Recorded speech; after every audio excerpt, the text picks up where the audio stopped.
سید مراد دولتов شخصیتی قوی اراده‌ای که زندگیش رو از اول تا آخر خودش ساخته است و سبب عوض‌شوی زندگی میلیون‌ها مردمی روی عالم شده است. کیست این شخصیت عالی؟ شما در کانال فیروز فیل قرار دارید و امروز ما و شما درباره سرگذشتی در داور و قوت دهنده استاد عزیزمون سید مراد دولتов معلومات میگیریم. اینک شروع می‌نماییم.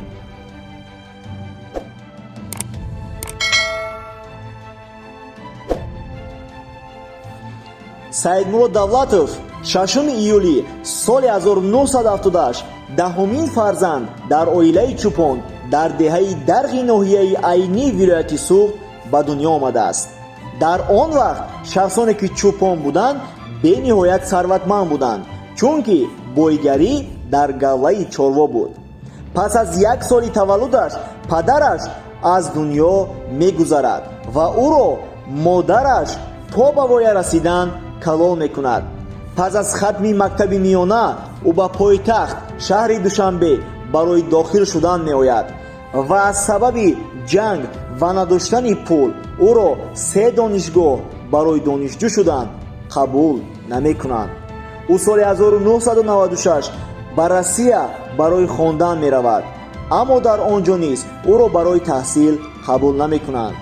6 ماه او به مردکاری مشغول می شود. در وقت مردکاری او به نهایت عذاب می کشد. حتی روز می شود که در هوای سرد برف زمستان در بیرون در درون قوطی یخدان خواب می رود. او این گونه زندگی را آرزو نداشت. او نمیخواست این گونه زندگی کردن را دوام دهد. او درک کرد که با مردکاری هیچگاه در زندگی پیشروی کردن نمیتواند.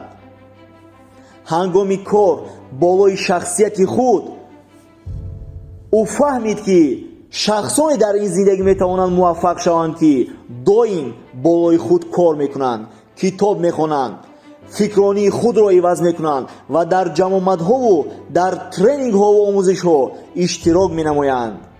او این کار را کرد و فکرانی شخصیت خود را کلاً عوض نمود و آهسته آهسته بیزنس کردن رو شروع کرد.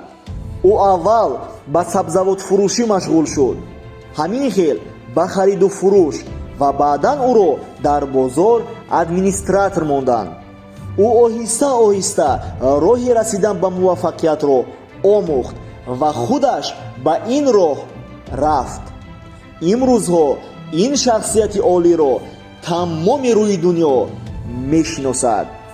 دکتر علم‌های روانشناسی و اقتصادی، متخصص اوید بر رشد اقتصاد، پروفسور این مارکتینگ، بیزنس ترینری سطح جهانی که زیاده از 1.5 میلیون نفر در زیاده از 65 دولت روی دنیا آموزش های این شخصیت را گذاشتند. تا امروز زیاده از 33 میلیونر دلاری شاگرد تیار نموده است. اویله‌دار و صاحب 9 فرزند است. در 67 بیزنس تجربه کاری داشته، صاحب 24 بیزنس های بزرگی پیشرفته خود می باشد. 22 تا کتاب نوشته است و 16 تای آنها عین حال در تمام روی دنیا میلیون ها خوانندگان خود را دارند و قسم زیاد این کتاب ها بیست سلر شدند.